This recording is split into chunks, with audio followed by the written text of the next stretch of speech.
próprio Deus revela e expõe. Então, não sei se eu avanço. Avanço sim, não sei. Vamos. Deixa Deus te usar. Oh Deus, amém.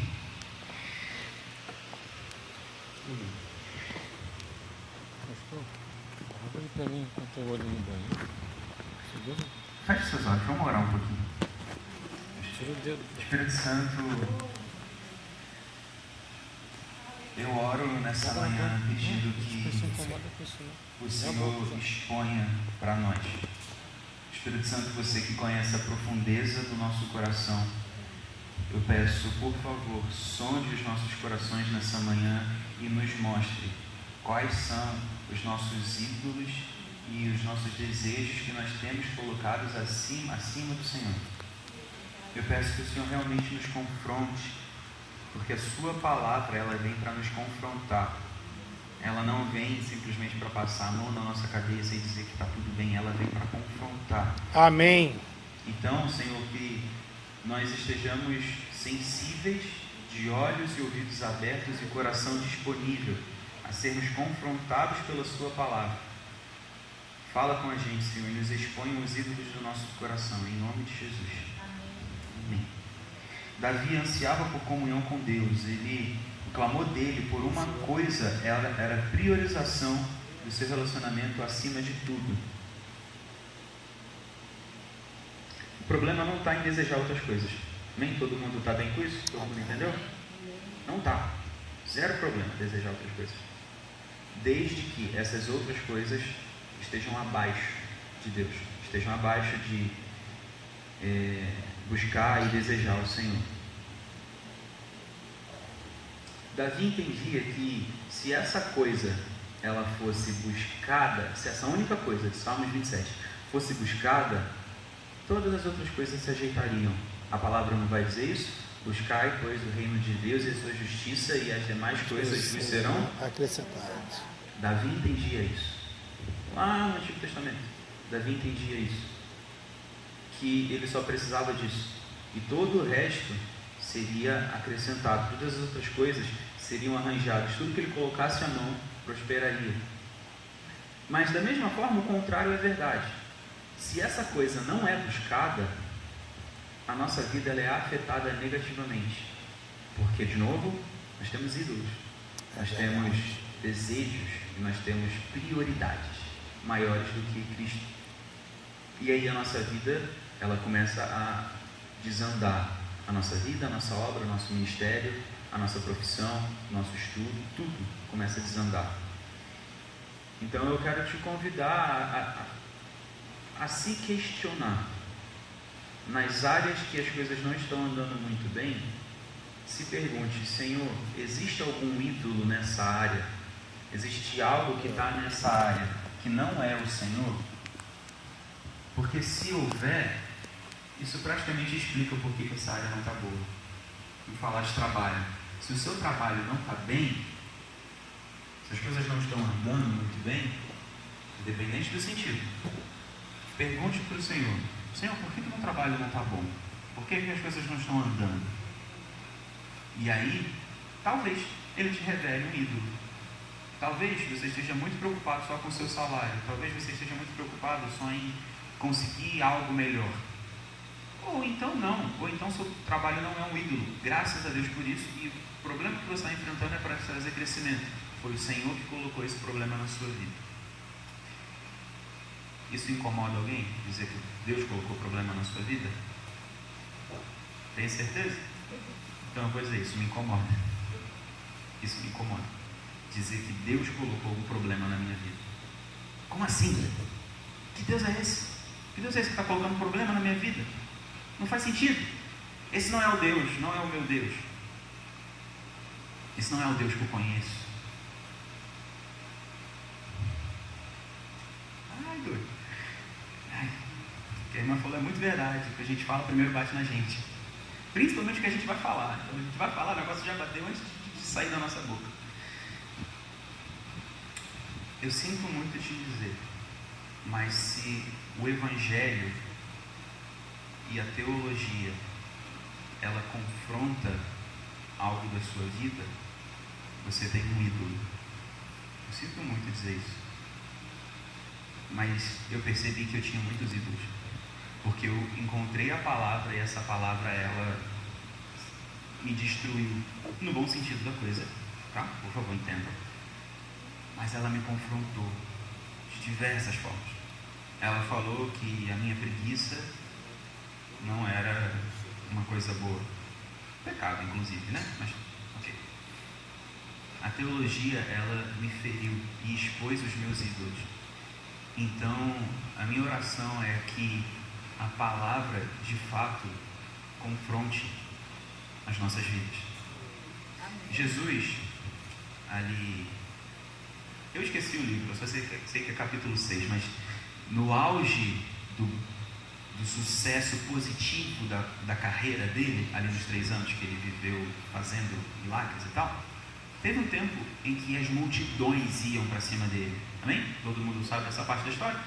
Ele fez lá o milagre do vinho, começou a fazer os milagres, e aí teve um ponto que todo mundo ia para cima dele. E aí ele fez lá a multiplicação dos pães e dos peixes. Todo mundo conhece, glória a Deus por isso. Cheio de gente para morrer, gente para danar, assim, você olhava, muita gente assim. E aí despediu as pessoas. Na próxima reunião, muita gente, sim, muita gente. As pessoas estavam eufóricas. Caraca, o Jesus que fez o milagre da outra vez, ele está aqui também. E aí Jesus, ele fala o seguinte, ele fala, eu não vou lembrar exatamente a forma como Jesus fala, mas ele fala: é necessário que vocês comam da minha carne e bebam do meu sangue. Estou falando uma besteira, pastor? Não, né? Só que, vamos lá, vamos entender um pouquinho de contexto histórico. Tá bom. É porque às vezes a gente confunde, né? Tem que perguntar, tá tudo certo. No contexto histórico, Jesus, ele estava falando isso para um povo, certo? Ele estava falando isso para que povo? Que povo? Tá bom, glória a Deus, aleluia. Essas pessoas, não só Israel, né? Todos os outros que tinham pessoas de outras regiões ali, tá? Não estou dizendo que é exclusivamente Israel. Mas aquele povo, talvez até a gente hoje, se chega uma pessoa dizendo: ei, arranca um pedaço do meu braço, pastor, morde meu braço e come um pedaço da minha carne.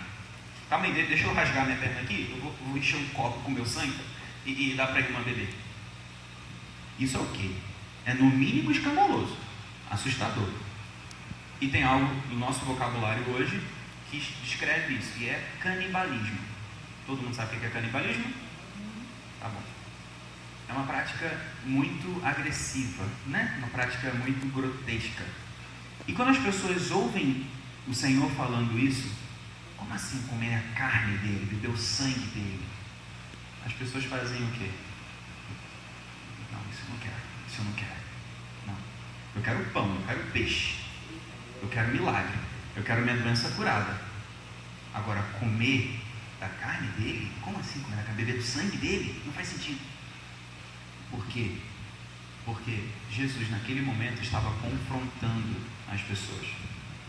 Jesus, ele não veio só para trazer milagre. Ele não veio só para poder trazer bênçãos. Ele fazia e faz tudo isso, mas ele vem para confrontar. E aí, ele vê as pessoas indo embora. E ele vira para os discípulos e fala: isso escandaliza, isso afronta vocês? Ele não se defende. Jesus não se defende do que ele falou. Pelo contrário, ele enfatiza e ele questiona. É como se ele fizesse a ferida e ele mexesse mais na ferida. E ele pergunta para os discípulos: isso escandaliza vocês? Isso confronta vocês? E aí Pedro responde: de maneira nenhuma, Senhor. Não temos nenhum outro lugar para ir. Não temos nenhuma outra comida para comer senão o pão da vida, que é você, que é o Senhor.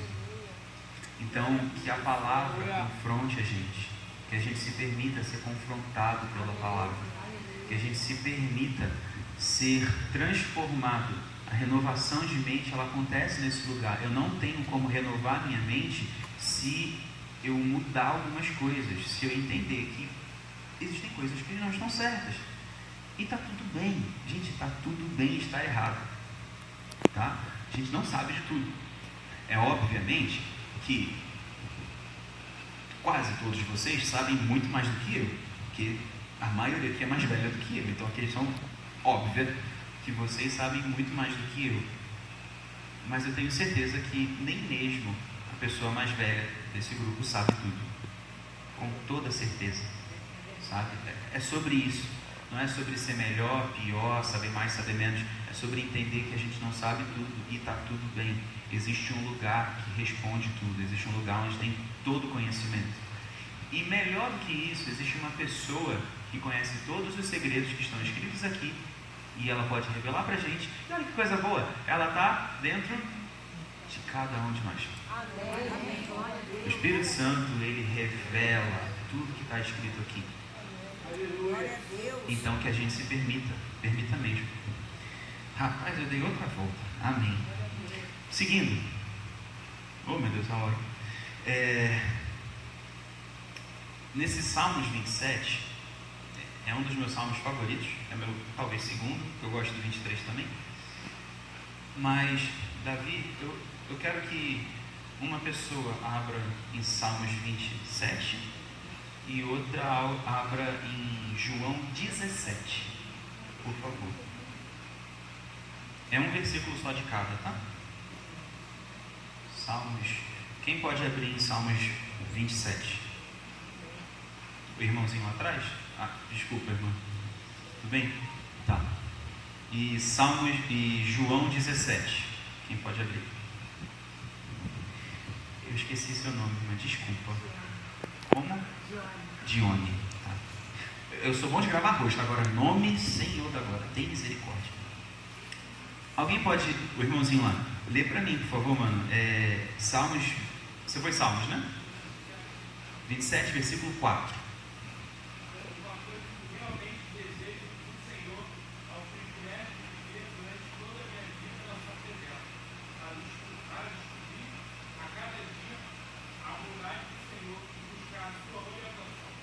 Todo mundo ouviu? Amém. Glória a Deus.